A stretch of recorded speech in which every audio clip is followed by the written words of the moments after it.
മാം ആറാട്ടണ്ണൻ്റെ വിഷയത്തിൽ എങ്ങനെ പെട്ടു മാം? Hello, okay. അതൊരു വിഷയത്തിൽ പെട്ടു എന്ന് എനിക്ക് പറയാൻ പറ്റില്ല. ഞങ്ങളൊരു ഷീസ് കരീൻ്റെ മാരേജിന് പോയപ്പോൾ പരിചയപ്പെട്ടതാണ്. അപ്പം ആക്ച്വലി ഒരു ഇൻ്റർവ്യൂവിന് വേണ്ടിയാണ് പുള്ളിക്കാരൻ്റെ കൂടെ ഇൻ്റർവ്യൂവിന് പോയതായിരുന്നു ഞാൻ. എന്നിട്ട് പിറ്റേ ദിവസമാണ് ഈ സിനിമയ്ക്ക് പോകുന്നത്. പക്ഷെ സിനിമയ്ക്ക് പോകുന്നത് ഇത്രത്തോളം വൈറലാവുന്നു, ഇത്രത്തോളം എന്താ പറയുക, കുറച്ച് കോൺട്രവേഴ്സി ഇതിലേക്കൊക്കെ പോയി. പക്ഷെ അതൊട്ടും പ്രതീക്ഷിച്ചില്ലായിരുന്നു.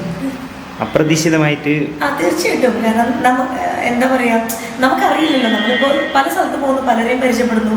സോ നമുക്ക് ഫുള്ളും എടുത്ത് ഒരാളുടെ ചരിത്രം, ഒരാളുടെ ഹിസ്റ്ററി ഒന്നും നമുക്ക് അറിയില്ല.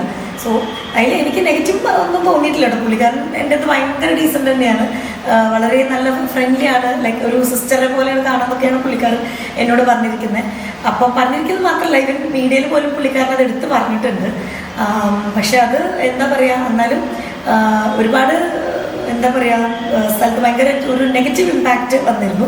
പക്ഷെ അത് പിന്നെ പതുക്കെ മാറി. അത് ക്വൈറ്റ് കോമൺ ആണല്ലോ ഇപ്പോഴത്തെ സോഷ്യൽ മീഡിയയിലൊക്കെ ഇങ്ങനത്തെ ഒക്കെ വരുമ്പോൾ, സർവ്വസാധാരണം എന്ന് പറയുന്നത്.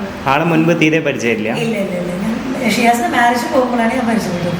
ആൾ അത്യാവശ്യം റീച്ചുള്ള ആളാണല്ലോ, മീൻസ് സിനിമേൻ്റെ റിവ്യൂ ഒക്കെ പറയുന്നത്. ആക്ച്വലി ഞാൻ പിന്നീടാണ് അറിഞ്ഞത്. ആക്ച്വലി ഇന്റർവ്യൂവിന് ഞങ്ങളൊരു ഇന്റർവ്യൂ ചെയ്തിരുന്നു.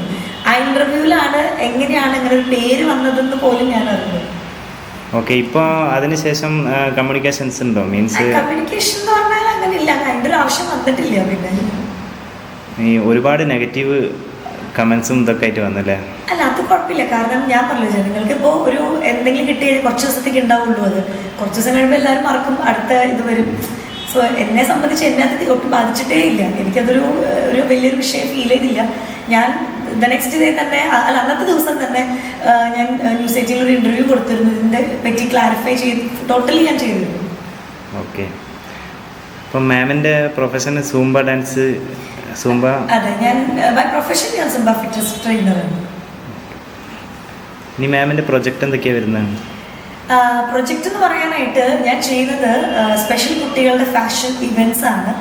സോ ഫാഷൻ ഷോസ് ആണ് ഞാൻ ചെയ്യുന്നത്. കുട്ടികളെ കൾച്ചറൽ ആക്ടിവിറ്റീസ്, ഫാഷൻ ഇവൻറ്റ്സ്, അങ്ങനെ കുട്ടികളെ ഫാഷൻ രംഗത്തേക്ക് കൊണ്ടുവരാൻ എന്നുള്ളൊരു എന്താ എയിമാണ് ഉള്ളത്. അത് ചെയ്തുകൊണ്ടിരിക്കുന്നുണ്ട്.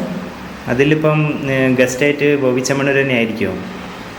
ആയിരുന്നല്ലോ. റീസെൻ്റ്ലി ഒരു ഡിസംബർ 30 നടന്ന ഇവൻ്റ് ആയിരുന്നു. അടിപൊളി, പക്ഷേ പൊളിയായിട്ട് നമ്മളെ സപ്പോർട്ട് ചെയ്യൽ മാത്രമല്ല, പുള്ളിക്കാരൻ ഒരുപാട് സോഷ്യൽ വർക്കും കൂടെ ചെയ്യുന്നതാണ്. അപ്പോൾ നമ്മളൊന്ന് വിളിച്ചപ്പോൾ പുള്ളിക്കാരൻ ഒന്നും പറയാതെ തന്നെ ഷോർട്ടിന് വേണ്ട എല്ലാ സപ്പോർട്ട് മാത്രമല്ല, പുള്ളിക്കാരൻ വന്നിട്ട് നമ്മുടെ വേദി വളരെ കളർഫുള്ളാക്കി തന്നിരുന്നു. അപ്കമിങ് പ്രൊജക്റ്റിൽ ബോച്ചനെ തന്നെ വിളിക്കുമോ? അല്ലെങ്കിൽ തീർച്ചയായിട്ടും ബോച്ചനെ തന്നെയല്ല, ബോച്ചനെ ഞങ്ങൾ വിളിച്ചു കഴിഞ്ഞിരിക്കുന്നു. ഓക്കെ.